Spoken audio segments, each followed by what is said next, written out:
നിങ്ങളെല്ലാവരും അനുഭവിച്ചൊരു പ്രശ്നമായിരിക്കും, അല്ലെങ്കിൽ ഇപ്പോൾ അനുഭവിച്ചുകൊണ്ടിരിക്കുന്ന ഒരു പ്രശ്നമായിരിക്കും.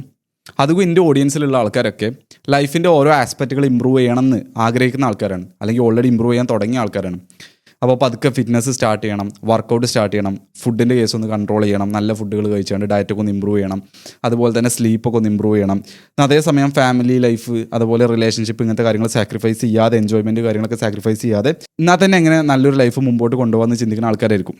പക്ഷേ അങ്ങനെയുള്ളൊരു സിറ്റുവേഷനിൽ അധികം ആൾക്കാരും ഫേസ് ചെയ്യുന്നൊരു ബുദ്ധിമുട്ടാണ് ഇങ്ങനത്തെ കാര്യങ്ങൾ നമ്മളെ നാട്ടിലുള്ള നമ്മളെ ഒപ്പമുള്ള ഫ്രണ്ട്സിനോടോ അല്ലെങ്കിൽ നമുക്ക് അറിയുന്ന ആൾക്കാരോടൊക്കെ ഷെയർ ചെയ്യുമ്പോൾ, നമ്മൾ വീട്ടിലുള്ളവരോടൊക്കെ ഷെയർ ചെയ്യുമ്പോൾ അധികം ആൾക്കാർക്കും ഈ സംഭവങ്ങൾ മനസ്സിലാവില്ല. അല്ലാന്നുണ്ടെങ്കിൽ ഓലത് സീരിയസ് ആയിട്ട് എടുക്കില്ല, അല്ലാന്നുണ്ടെങ്കിൽ ഓല നമ്മളെ കളിയാക്കും. അപ്പോൾ അങ്ങനെയുള്ളൊരു സിറ്റുവേഷനിൽ നമ്മളെ സ്ട്രഗിൾസും അതുപോലെ നമ്മളെ ഗോൾസും നമ്മൾ ചെയ്യുന്ന ആക്ടിവിറ്റീസും കാര്യങ്ങളൊക്കെ ഷെയർ ചെയ്യാൻ ഒരു ഗ്രൂപ്പ് എന്നുള്ള രീതിയിലാണ് ഔട്ട്ലേസ് ക്ലബ്ബ് എന്നുള്ള കമ്മ്യൂണിറ്റി ഞാൻ സ്റ്റാർട്ട് ചെയ്തിട്ടുള്ളത്. അപ്പോൾ ആദ്യം ഒരു കമ്മ്യൂണിറ്റി ഞാൻ ഏകദേശം ഒരു 5-6 മാസം മുമ്പ് സ്റ്റാർട്ട് ചെയ്തിരുന്നു, ഹിഷാംസ് ട്രൈബ് എന്നുള്ള പേരിൽ. പക്ഷെ അന്ന് ഞാൻ ഉണ്ടാക്കിയ കുറച്ച് മിസ്റ്റേക്കുകളിലൊന്നാണ് ഹിഷാംസ് ട്രൈബ് എന്ന് പേര് കൊടുത്തത് തന്നെ. ഇപ്പോൾ ഹിഷാംസ് ട്രൈബ് എന്നുള്ള രീതിയിൽ വരുമ്പോൾ അവിടെ ഒരു നമ്മൾ യൂട്യൂബിലൊക്കെ വീഡിയോ ഇടുന്ന പോലെ തന്നെ, അല്ലെങ്കിൽ ഇൻസ്റ്റാഗ്രാമിൽ വീഡിയോ ചെയ്യുന്ന പോലെ തന്നെ ഒരു ഇൻഫ്ലുവൻസർ ഓഡിയൻസ് എന്നുള്ള രീതിയിൽ വന്നു കഴിഞ്ഞാൽ ഞാനിങ്ങനെ അവിടെ ഫുള്ള് കോൺവെർസേഷൻ പറയുന്ന പോലെ ആയിരിക്കും. ഇപ്പോൾ ഞാൻ യൂട്യൂബിൽ ഞാനിങ്ങനെ വീഡിയോ ഇടുന്നു, നിങ്ങളിങ്ങനെ വാച്ച് ചെയ്യുന്നു, ബാക്കിയുള്ള എല്ലാവരും ഉണ്ടാതിരിക്കുന്നു, ഒരാൾ സംസാരിക്കുന്നു എന്നുള്ള രീതിയിലായിരിക്കും. പക്ഷേ കമ്മ്യൂണിറ്റി എന്ന് പറഞ്ഞു കഴിഞ്ഞാൽ അവിടെ എന്തില്ല, ഹൈറാർക്കി ഇല്ല, എല്ലാവർക്കും ഏകദേശം ഒരേ വിലയാണ്. അവിടെ ആകെ എനിക്കുള്ളൊരു റോൾ എന്ന് പറഞ്ഞു കഴിഞ്ഞാൽ ഇങ്ങനെയാണ്, ഞാൻ ഇതെല്ലാവരും നമ്മളെ ഓഡിയൻസിലുള്ള ഒരേ മൈൻഡിലുള്ള സീരിയസ് ആയിട്ടുള്ള ആൾക്കാരെ എല്ലാവരും ഒരുമിച്ച് കൊണ്ടുവരുന്ന ഒരു ഫെസിലിറ്റേറ്റർ, ഒരു ലീഡർ, എല്ലാവരും ഒരുമിച്ച് ഒരു ഗ്രൂപ്പിലേക്ക് കൊണ്ടുവരുന്നു, അത്രേ ഉള്ളൂ. അപ്പോൾ ഇത് ഞാൻ ഹിഷാംസ് ട്രൈബ് എന്നുള്ള പേരിൽ അങ്ങനെ തുടങ്ങിയതിന് ശേഷം പിന്നെ അതിൻ്റെ സബ്സ്ക്രിപ്ഷൻ ക്ലോസ് ചെയ്തിരുന്നു. പിന്നെ ഇപ്പോൾ വീണ്ടും സ്റ്റാർട്ട് ചെയ്യണം. അപ്പോൾ ഇവിടെ കാര്യങ്ങളൊക്കെ എല്ലാം ഫൈനലൈസ് ആയിട്ടില്ല, ഓരോന്നും ഇങ്ങനെ ടെസ്റ്റ് ചെയ്യാണ്. ആൾക്കാർക്ക് ഇഷ്ടപ്പെടുന്നതിനനുസരിച്ചായിരിക്കും ഓരോന്ന് ഉറപ്പിക്കുക, ഓരോന്ന് കൺഫേം ചെയ്യുക. ഇപ്പോൾ ഇവിടെ ഇടാൻ പ്ലാനുള്ള ഇവൻറ്റുകൾ ഞാൻ പറഞ്ഞുതരാം. നമ്മളതിനൊരു 4 സെക്ഷനാക്കി ഡിവൈഡ് ചെയ്യുകയാണെങ്കിൽ ഹെൽപ്പിന് വേണ്ട സെക്ഷന്, ലേണിങ്ങിന് വേണ്ട സെക്ഷന്, കണക്ഷന് വേണ്ടിയുള്ള സെക്ഷന്, അതുപോലെ ആക്ടിവിറ്റിക്ക് വേണ്ടിയുള്ള സെക്ഷന്, അല്ലെങ്കിൽ ഈ സംഭവങ്ങളൊക്കെ ആയിരിക്കും അതിൽ മെയിനായിട്ട് ഉണ്ടാവുക. ഇപ്പോൾ കമ്മ്യൂണിറ്റിയിൽ നടക്കുന്ന സംഭവങ്ങളല്ല, ഇന്ന് നിങ്ങൾക്ക് കിട്ടാൻ പോകുന്ന സംഭവങ്ങൾ നമുക്ക് മെയിനായിട്ട് 4 കാറ്റഗറി ആയിട്ട് ഡിവൈഡ് ചെയ്യാം. ഹെൽപ്പ്, അതുപോലെ ലേണിങ്ങിനുള്ള ഓപ്പർച്യൂണിറ്റി, കണക്ഷനുള്ള ഓപ്പർച്യൂണിറ്റി, പിന്നെ ആക്ഷൻ എടുക്കാനുള്ള ഓപ്പർച്യൂണിറ്റി. ഇതെല്ലാം ഞാൻ പെട്ടെന്നൊന്ന് വിവരിച്ചു തരാം. ഹെൽപ്പിന് വേണ്ട എന്താ വെച്ചാൽ നിങ്ങളിപ്പോൾ ഓരോ സംഭവത്തിൽ സ്റ്റക്കായി നിൽക്കുമ്പോഴൊക്കെ നിങ്ങളതിൽ ഓരോ പോസ്റ്റ് ഇട്ടാണ്ട് നിങ്ങൾക്ക് എന്ത് ചെയ്യുക, ഹെൽപ്പ് ചോദിക്കാം. അപ്പോൾ അത് അറിയുന്ന ആൾക്കാർ എന്ത് ചെയ്യും, നിങ്ങളെ ഹെൽപ്പ് ചെയ്യും. രണ്ടാമത്തത് ലേണിങ്ങിനുള്ള ഫെസിലിറ്റി എന്ന് പറയുന്നത്. ലേണിങ്ങിന് എന്താ വെച്ചാൽ ഞാൻ ഓൾറെഡി കുറേ കോഴ്സുകൾ ഉണ്ടാക്കിയിരുന്നു, ഞാൻ കോഴ്സുകൾ സെപ്പറേറ്റ് ആയിട്ട് സെല് ചെയ്തിരുന്നു. പ്രൊഡക്ടിവിറ്റി, ഫിറ്റ്നസ്, സ്ലീപ്പ്, ഇങ്ങനെയൊക്കെ ഓരോ റിലേറ്റഡിൽ കോഴ്സുകളുണ്ട്. അപ്പോൾ ആ കോഴ്സുകളെല്ലാം ഔട്ട്ലേസ് ക്ലബിൻ്റെ ഉള്ളിൽ അവൈലബിൾ ആണ്. അപ്പോൾ ലേൺ ചെയ്യാൻ അതിൻ്റെ ഉള്ളിൽ ഓപ്ഷൻ ഉണ്ട്. പിന്നെ എന്താ വെച്ചാൽ കണക്ഷൻ, അതിൻ്റെ ഉള്ളിലുള്ള ഇപ്പോൾ നമ്മളതേ സംഭവങ്ങൾ ഒരേ പാഷന് ഷെയർ ചെയ്യുന്ന ആൾക്കാർ, ഇപ്പോൾ ഈവെന്തോ എല്ലാവരും സെൽഫ് ഇമ്പ്രൂവ്മെൻറ്റ് വന്നാണെങ്കിൽ പോലും ഇപ്പോൾ ഒരാൾ ബിസിനസ് സ്റ്റാർട്ട് ചെയ്യാൻ നിൽക്കുമായിരിക്കും, ഒരാൾക്ക് ബിസിനസ്സിന് നല്ല എക്സ്പീരിയൻസ് ഉണ്ടാവും. അപ്പോൾ ഈ സ്റ്റാർട്ട് ചെയ്യാൻ നിൽക്കുന്ന ആൾക്കാരെ, അല്ലെങ്കിൽ സ്റ്റാർട്ട് ചെയ്യാൻ നിൽക്കുന്ന ആളെ ആ എക്സ്പീരിയൻസുള്ള ആൾക്ക് ഹെൽപ്പ് ചെയ്യാൻ പറ്റും. അങ്ങനെ നമ്മളെ ഹെൽപ്പ് ചെയ്യാൻ പറ്റുന്ന പല ആൾക്കാരും അതിലുണ്ടാവും. അപ്പോൾ അങ്ങനെയുള്ള ആൾക്കാരെ ഏറ്റവും നമുക്ക് എന്ത് ചെയ്യാൻ പറ്റും, കണക്ഷൻ ഫോം ചെയ്യാൻ പറ്റും. അതിൻ്റെ ഉള്ളിൽ നമ്മൾ ചാറ്റ് ചെയ്താണ്ട് പരിചയപ്പെട്ടാണ്ട് ആൾക്കാർക്ക് അങ്ങോട്ടും ഇങ്ങോട്ടും കണക്ഷൻ, അതാണ് ഒരു കമ്മ്യൂണിറ്റിൻ്റെ മെയിൻ എന്ന് പറഞ്ഞാൽ. അതിൻ്റെ ഉള്ളിലുള്ള ആൾക്കാർ അങ്ങോട്ടും ഇങ്ങോട്ടും ഭയങ്കര രീതിയിൽ എൻഗേജ് ആവുക, കണക്റ്റ് ആവുക എന്നുള്ളതാണ്. അപ്പോൾ അങ്ങനെ കണക്ഷനുള്ളൊരു ഫെസിലിറ്റി അതിൻ്റെ ഉള്ളിലുണ്ടാവും.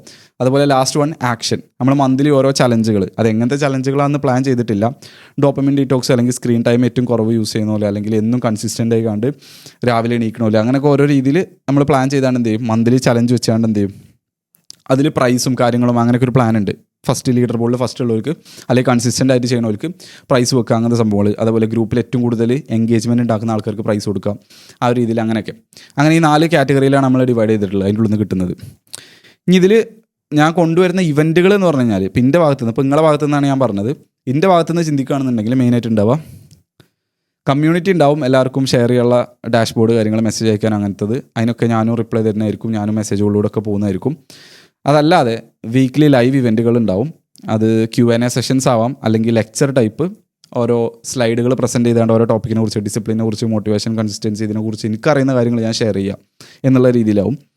പിന്നെ അതേപോലെ ലൈവ് സെഷനിൽ തന്നെ മന്ത്ലി ഒരു 4-3 ലൈവ് സെഷനൊക്കെ ആയിരിക്കും ഉണ്ടാവുക ഓരോ സൺഡേകളിൽ. അതാണ് ഇപ്പോൾ പ്ലാൻ.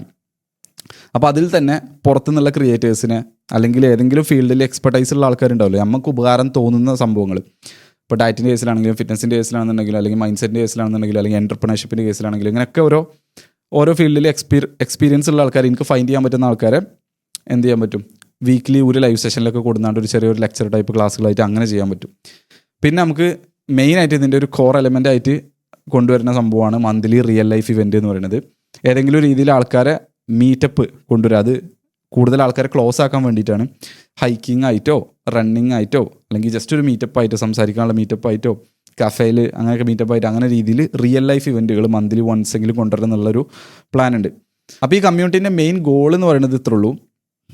അതിലുള്ള മെമ്പേഴ്സിനെ ഓൾ ഏറ്റവും ബെസ്റ്റ് ഡിസിപ്ലിൻഡ് ആൻഡ് കൺസിസ്റ്റൻറ്റ് വേർഷനാക്കി മാറ്റുക എന്നുള്ളത്. അതിന് വേണ്ടിയിട്ടുള്ള റിസോഴ്സുകളും ഹെൽപ്പുകളും കണക്ഷൻസും പ്രൊവൈഡ് ചെയ്യാം without sacrificing relationships and enjoyment in life.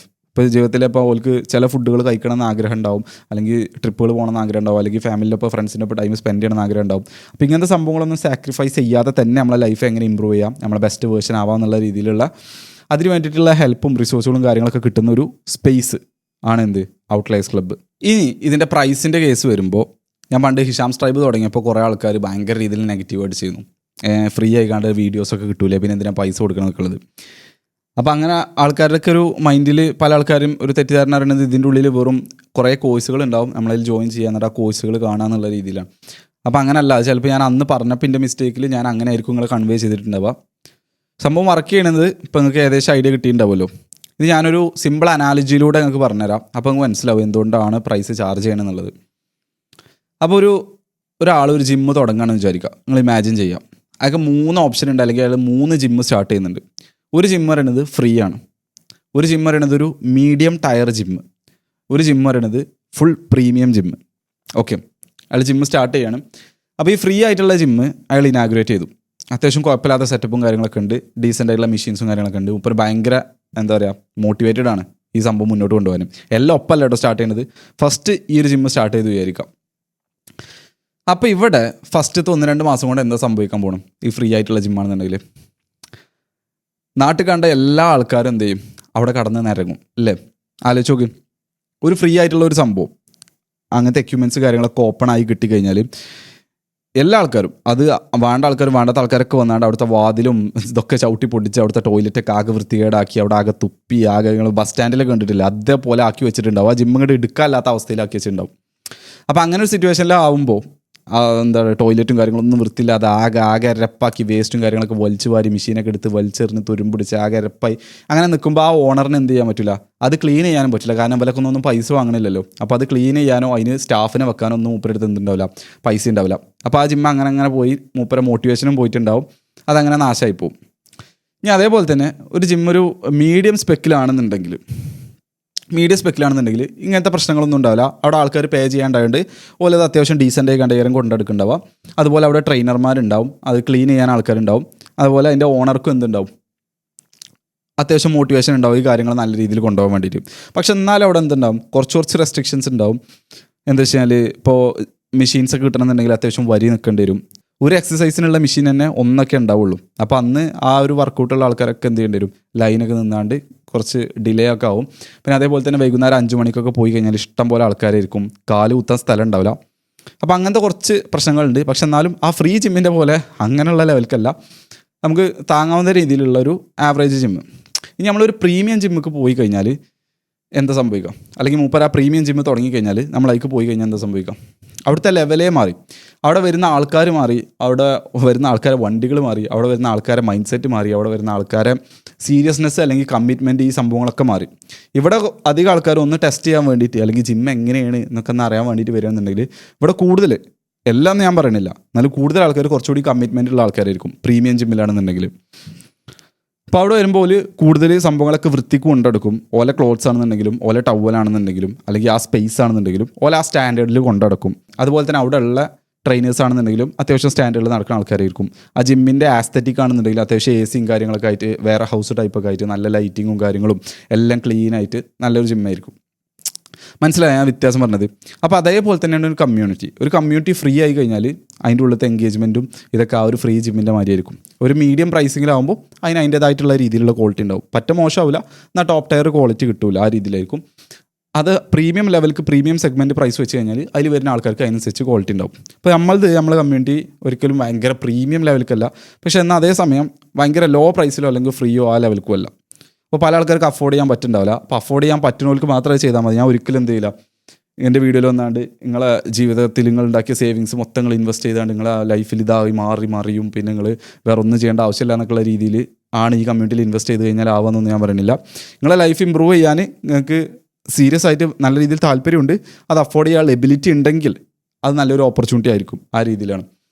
അപ്പോൾ നിങ്ങൾക്ക് താല്പര്യം ഉണ്ടെന്നുണ്ടെങ്കിൽ ചെക്ക് ചെയ്ത് നോക്കുക, ലിങ്ക് ഡിസ്ക്രിപ്ഷനിലുണ്ട്. അതുപോലെ തന്നെ ഈ ഒരു മാസം 15-ാം തീയതി വരെ, ഡിസംബർ 15 വരെ ഞാൻ ഓപ്പൺ ചെയ്യണുള്ളൂ. അത് എന്തുകൊണ്ടാണ് അങ്ങനെ ഒരു ലിമിറ്റഡ് ഇത് വെക്കണമെന്ന് വെച്ചാൽ ഇതിലിപ്പോഴും നമ്മളെ ഇന്ത്യൻ പ്ലാറ്റ്ഫോമിൽ അല്ലെങ്കിൽ ഇന്ത്യൻ ക്രിയേറ്റേഴ്സിന് നല്ലൊരു കമ്മ്യൂണിറ്റി ഓപ്ഷൻ ശരിക്കും ഇതുവരെ കൊണ്ടുവന്നിട്ടില്ല. അങ്ങനെ ഒരു സോഫ്റ്റ്വെയർ അല്ലെങ്കിൽ ഒരു വെബ്സൈറ്റ് അല്ലെങ്കിൽ ഒരു പ്ലാറ്റ്ഫോം.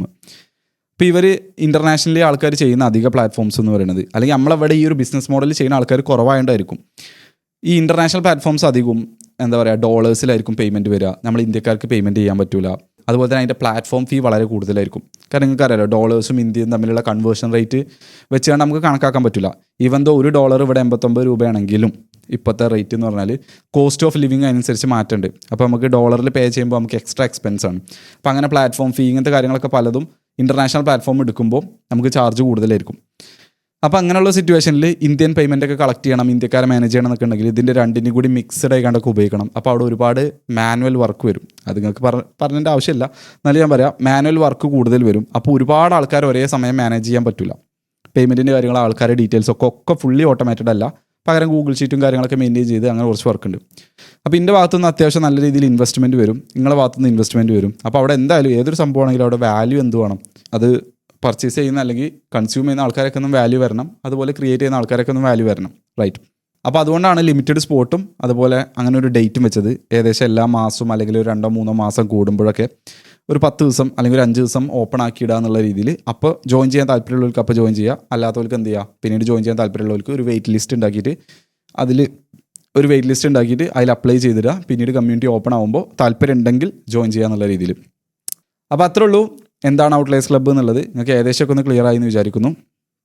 അപ്പോൾ ഞാൻ അടുത്ത വീഡിയോയിൽ കാണാം.